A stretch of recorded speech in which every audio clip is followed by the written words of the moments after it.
Scene script. Have you ever wondered what led to the American Revolution? What sparked the colonies' desire for independence? The journey begins in 1765, with the imposition of the Stamp Act. The Stamp Act was a direct tax imposed by the British Parliament on the American colonies.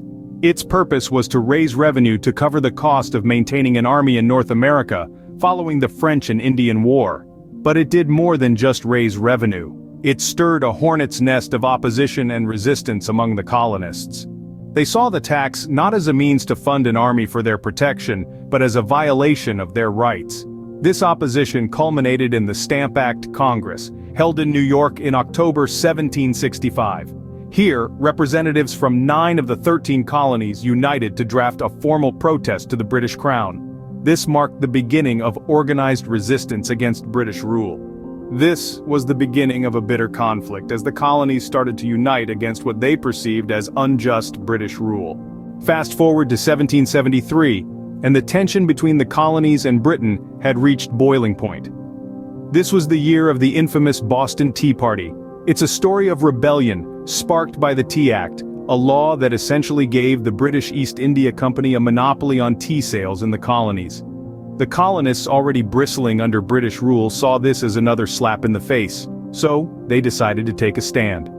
On a cold December night, a group of colonists, disguised as Mohawk Indians, boarded 3 British ships harbored in Boston. They proceeded to dump over 300 chests of tea into the harbor. This act of defiance was a direct response to what they saw as unjust taxation and control. The British government's harsh retaliation to the Boston Tea Party only fueled the fires of revolution. The Boston Tea Party was more than just a protest, it was a bold statement of defiance that brought the colonies one step closer to revolution. By 1774, the colonies were on the brink of revolution. The First Continental Congress was a pivotal moment in this journey towards independence. Picture this. 56 delegates from 12 of the 13 colonies convene in Philadelphia. They're united by a common purpose, to voice their grievances against the British Crown's oppressive policies. This was the First Continental Congress, a groundbreaking assembly that marked the first time these colonies acted as a unified entity.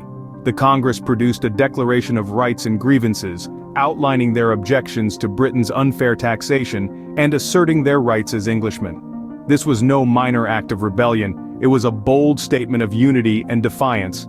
But the Congress did more than just complain, they also agreed to a plan of action, a widespread boycott of British goods. This economic pressure was their chosen weapon against British tyranny. And so, the stage was set for the American Revolution. The First Continental Congress marked a turning point in the colonies' relationship with Britain, setting them firmly on the path to independence.